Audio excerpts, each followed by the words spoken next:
Assalamualaikum warahmatullahi wabarakatuh. Alhamdulillah. Bismillah, la haula wa la quwwata illa billahil aliyyil azim. Allahumma shalli wa sallim wa barik ala sayyidina Muhammadin khatamil anbiya'i wal mursalin wa ala alihi wa sahbihi ajma'in.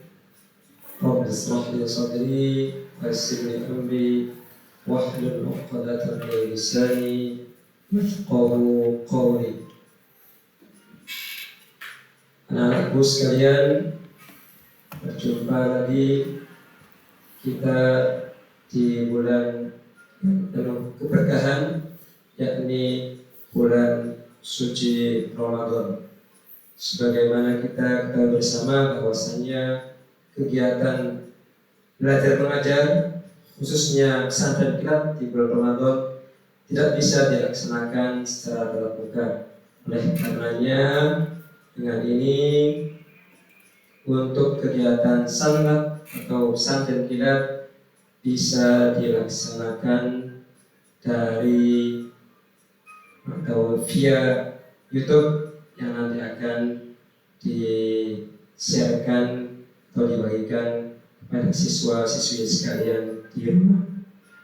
Dan nanti pada akhirnya kalian setelah mendapatkan materi pesantren kilat dari Bapak, tugas yang harus kalian kerjakan adalah merangkum apa yang Bapak sampaikan, kemudian rangkuman tersebut dikumpulkan ke sekolah atau bisa hasilnya difoto terus dikumpulkan melalui WA Bapak. Itu yang pertama. Yang kedua, marilah kita awali kegiatan pesantren ini dengan mengucapkan basmalah, bismillahirrahmanirrahim.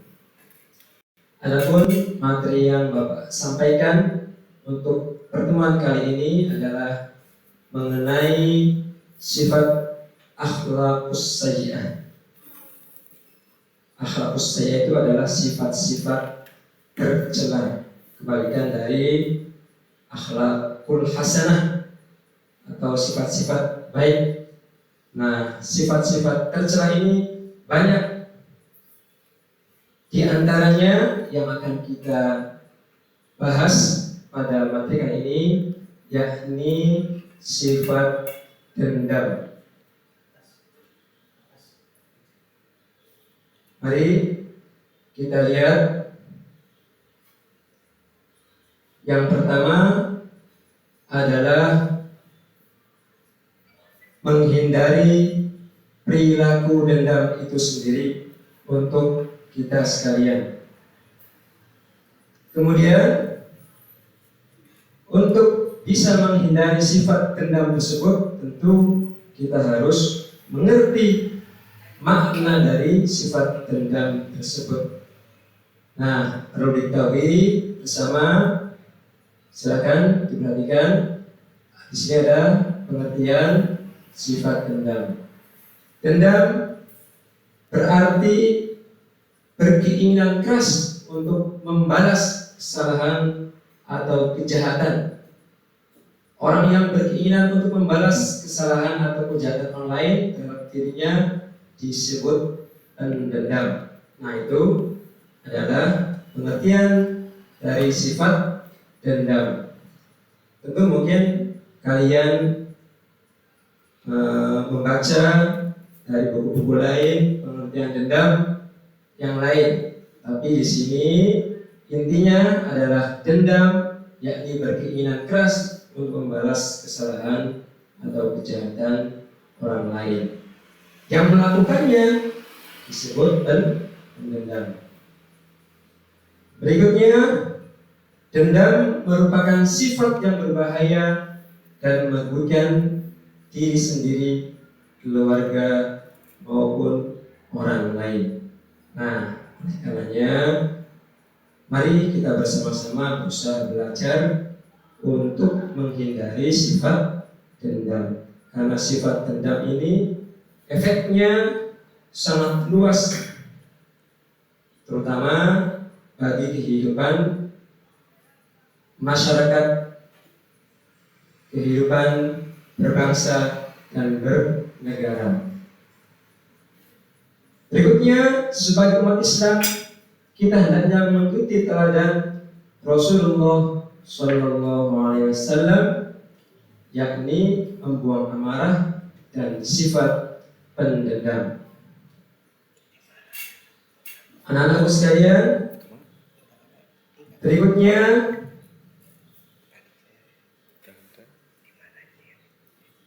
bahaya dari sifat dendam. Yang pertama, merusak ketenangan dan ketentraman masyarakat. Saling membalas kejahatan berarti membuat kejahatan berlangsung terus menerus. Nah, ini sifat efek atau bahaya dari sifat dendam. Yang kedua, bahaya dendam adalah pendendam akan menghilangkan ketentraman batin. Orang yang marah atas kesalahan atau kejahatan orang lain dan berkeinginan membalas kesalahan atau kejahatan tersebut tidak akan pernah merasakan ketentraman batin.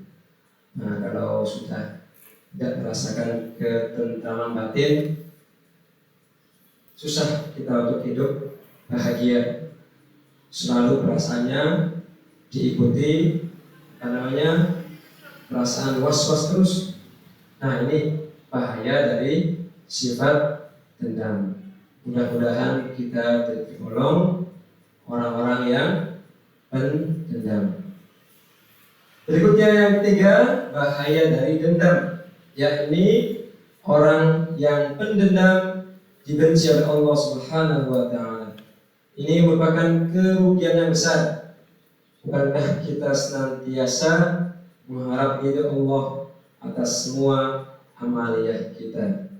Oleh karenanya, mari kita buang jauh-jauh sifat dendam kita dari lubuk hati kita masing-masing. Mudah-mudahan di bulan suci Ramadan, di bulan keberkahan, kita sekalian bisa mendapatkan pintu hidayah Allah Subhanahu wa Ta'ala untuk berusaha belajar menghindari sifat dendam. Berikutnya, anak-anakku sekalian, Rasulullah Sallallahu Alaihi Wasallam pernah bersabda yang berbunyi, "Abghadul rijali ila Allahil aladul khasimu." Rawahul Bukhari wal Muslim. Yang artinya, orang yang paling dibenci Allah adalah orang yang menaruh dendam kesumat. Hadis riwayat Bukhari dan Muslim. Anak-anakku sekalian, kalau kita sudah dibenci oleh Allah, tentu kita tidak bisa mengharapkan sifat Rahman Rahimnya kembali. Kalau orang yang sudah dibenci, seumpamanya kita dibenci oleh orang lain, ya jangankan untuk bertatap muka, saling berpapasan saja kadang-kadang orang yang membenci itu sudah merasa enggan pada kita. Nah, ini Allah Subhanahu wa Ta'ala yang membenci kita. Na'udzubillahi min dzalik. Jangan sampai terjadi. Kalau Allah Subhanahu wa Ta'ala sudah membenci kita, tentu kita akan dimasukkan dalam neraka di akhirat kelak. Mudah-mudahan kita selalu orang-orang yang selalu dicintai, diberkati rahmat Allah Subhanahu wa Ta'ala, bukan dibenci oleh Allah Subhanahu wa Ta'ala. Berikutnya, anak-anakku sekalian, ada beberapa tip atau beberapa cara untuk menghindari dari sifat dendam tersebut. Yang pertama, Menyadari bahwa kemarahan sebagai sumber sifat pendendam akan membuat pintu-pintu keburukan seperti fitnah dan riba. Yang kedua, menyadari bahwa sifat dendam akan merugikan diri sendiri, keluarga dan masyarakat. Bahkan sifat ini hanya akan menghantarkan kita pada kebencian Allah Subhanahu wa Ta'ala. Berikutnya, sifat dendam merupakan akibat dari kemarahan. Kemarahan akan hilang jika kita senantiasa berusaha untuk memiliki sifat pemaaf. Nah, ini mungkin yang sulit untuk kita lakukan, memaafkan kesalahan orang lain. Ada orang berkata, boleh dimaafkan, tapi jangan sampai dilupakan kesalahannya. Ada yang berkata demikian. Pada dasarnya Islam mengajarkan pada kita sekalian untuk saling mengasihi satu sama lain agar kehidupan di alam dunia ini berjalan damai, tentram, dan tentunya bahagia. Untuk menghilangkan sifat marah, pertama-tama tentu kita harus berlapang dada. Kemudian dianjurkan untuk mengambil air wudhu supaya hati kita menjadi damai, tidak selalu marah-marah kepada orang yang berbuat salah atau membuat kesalahan pada kita sekalian. Berikutnya,